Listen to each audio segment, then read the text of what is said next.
Hey guys, welcome back to another very quick Pig Daily, looking at game number 3 of Byun versus Dark in the Blizzcon Grand Finals. So let's dive straight into game, as this is a very quick video for a very quick game.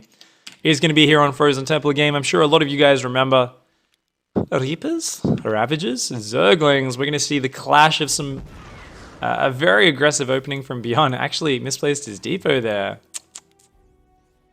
Had to cancel that. Byun. He's going to be going for barracks gas into a second barracks. Then a second gas, I believe.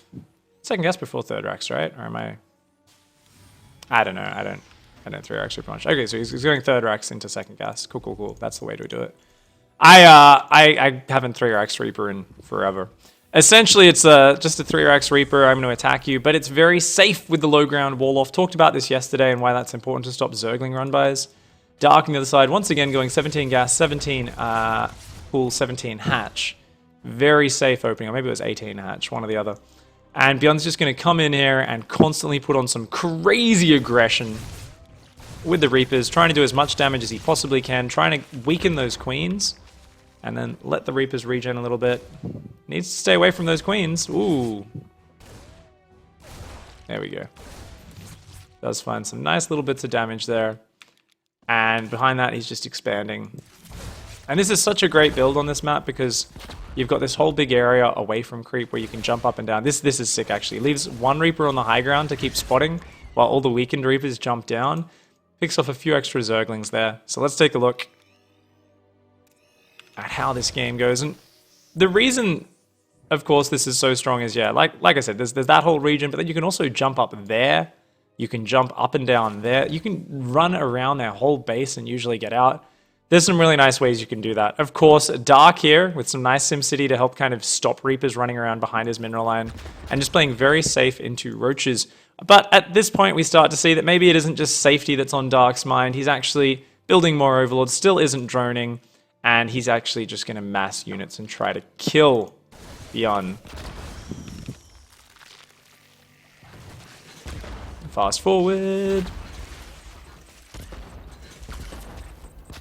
And Byun here does a really good job of just slowing down the advance of these Ravagers. Has to be really careful with that low hit point Reaper there. He's just slowing down these Ravagers coming as hard as possible.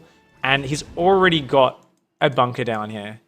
Check that out. How does he know, man? How does he know? He knows, probably because he's seen Dark do this before in Pro League one time.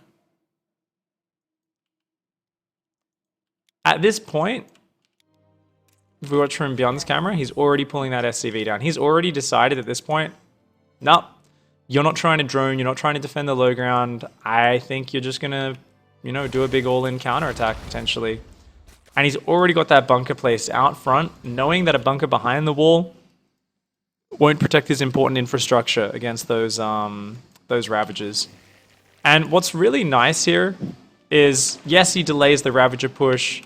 Yes, he does some cool stuff. Let's put it on Byun's vision for a second. But he's also going for a very fast factory and then starport behind this, going for stim, going for single engineering bay, not going for the third command center. 1 second, guys. Going to try and shut down this background noise.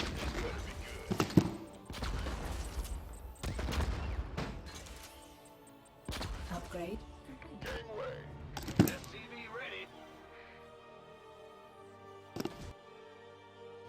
There's a friggin' digging machine literally just behind my backyard, trying to squeeze down this tiny driveway of the apartments next to mine. I don't know, there's been so much random work going down there.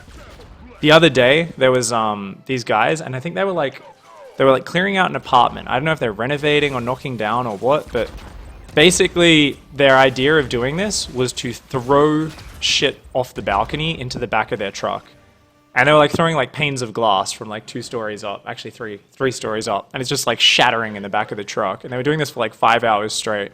And me and like all the neighbors were just like, are you guys sure you want to be doing that? And they're just like, yeah, it's fine, mate. Nah. Like, how else would we do it? We're like, I don't know, carry it downstairs? Like people who have jobs? Fucking God damn it. And instead they're just like throwing shit off this balcony.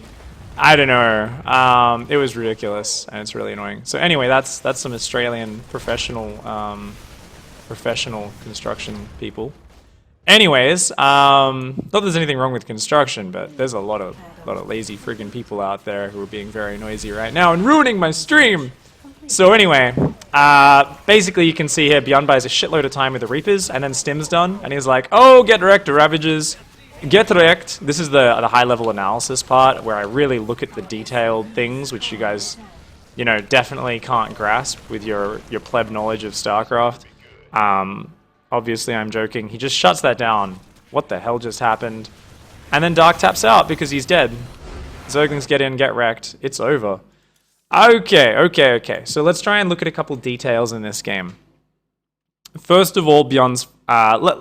first of all, actually, let's read a little bit from the interview on Team Liquid. Shout out to those guys. Where they interviewed him and they said, on Frozen Temple, you used your Reapers to delay the Ravager push. Was that something that you've practiced specifically? And he said... I'm the creator of the Triple Rax Reaper strategy. Others may say something else, but I made that build, and I made it so that it can be versatile as it can possibly be. I've never lost defending against any sort of pushes or any types of composition using that build. It's the most confident build that I have.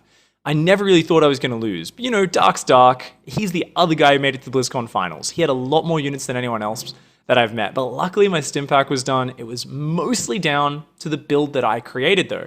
If the attack failed, the Reaper attack he's talking about, then there was a plan B and there was a plan C. So I was confident enough. So Byun was like pretty cocky in the interview. He's just like, dude, it's like Frozen Temple, it's 3x Reaper, I'm the god of this build, I know what I'm doing. But I really like what he says about the different plans and the follow-ups. And we did already mention that he doesn't go for the third command center. And I really feel like Dark's build, amazing versus a third command center.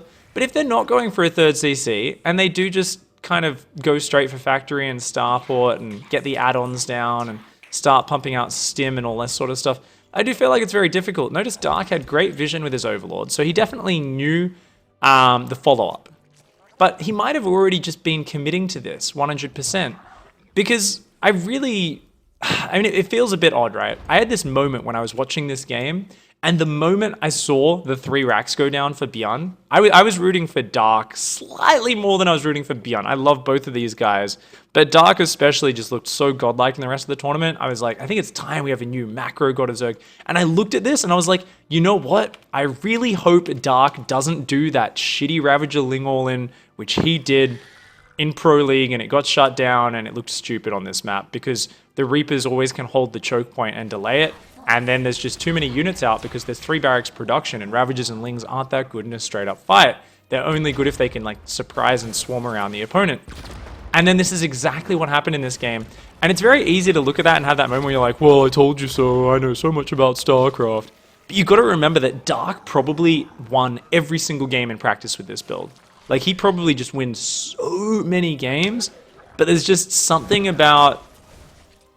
I mean, okay, getting all mystical, but maybe it's just, you know, when you're playing against Byun, the god of Terran, the guy who's so good with this build, maybe it just is never going to work against him. Maybe it's never going to work because it wasn't against Byun where it failed last time when he did this either. I actually should have had the VOD on hand, but you guys can find it. It's in Pro League. Where basically, you know, it got shut down both times he's used this in tournament play now. And it didn't look very good both times. But if there's a third CC, it can be great.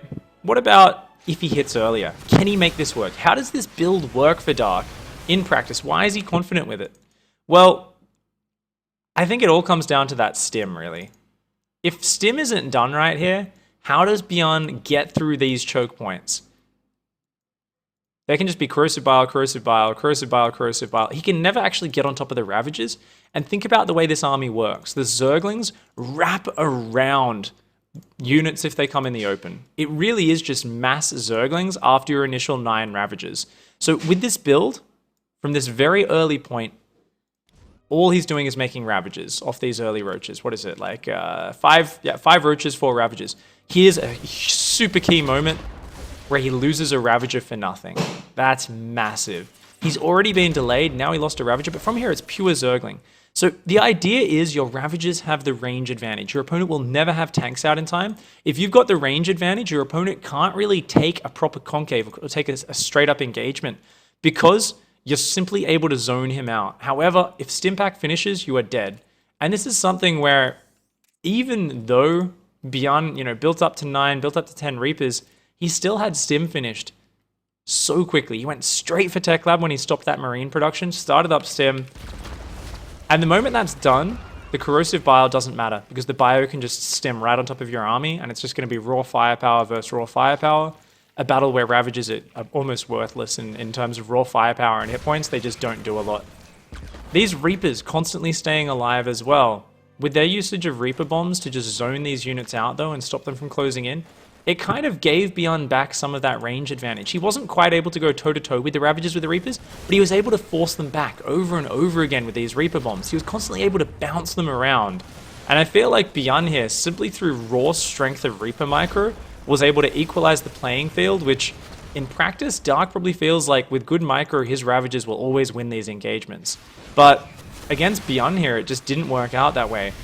And then he uses all his Corrosive Biles, they're all on cooldown right as Stim finishes, and the Bio just walks on out. He's got a few SCVs in front to help tank. He knows if he can kill the Ravagers, there's nothing behind this from Dark. This is completely all in, dives on top of it, and that's game. And this is one of those games where you kind of have to admire Dark going for such a risky build because it's an important tournament match. People make mistakes. If you put the aggression on with a build you've practiced 100 times and you've won 90 out of 100 games in practice with, well, surely that's going to give you a great chance of winning and it's going to give your opponent a good chance of screwing up and dying. However, it didn't work out this time, but you've got to give it to him. It's Frozen Temple. It was Byun's map pick again. It's a map which he knew was going to be hard. Simplifying the game plan and saying, let's just do this. This map is okay for me to lose because it is his map pick. Does end up losing that game. Byun just looked too strong. As Byun said in the interview, I've got to agree, I don't think Byun will ever lose to that, ever, off this opening. Unless he goes for some super fast third command center, and even then, he's still going to be producing out of those 3 barracks constantly. Unless he actually freezes up barracks production, or delays or forgets his stim, there should be no way that Byun loses. But that also partly comes down to that sick bunker placement out front, which bought him a lot of time, stopped his wall going down, stopped his units being forced behind that wall into that choke point earlier. His Reapers picked off a Ravager. They delayed the push by a good 45 seconds or so. All of that is what bought time for his stim to finish, and that all comes off the back of his raw mechanical skill, raw micro. So anyway, guys, that's the end of that one. I said it was going to be really quick, and then I just talked for 15 minutes about Reapers versus Ravager-ling. But it's always sad, I think, when you see an all-in like that fail. So I wanted to go through that. And just, Byun was just too good. If a player plays perfectly with this sort of build, with that many Reapers, with their diverse, ability to slow down pushes, you're just not going to break them. So Byun did that amazingly. Thanks for watching. Tomorrow we're probably going to go over game number 4 and maybe game number 5 as well. Game number 5 will definitely have a big, long episode where we're going to do first-person analysis because, honestly, if you watched Dark's camera, if you guys were live at BlizzCon and you saw him play on Sejong Station, oh my god.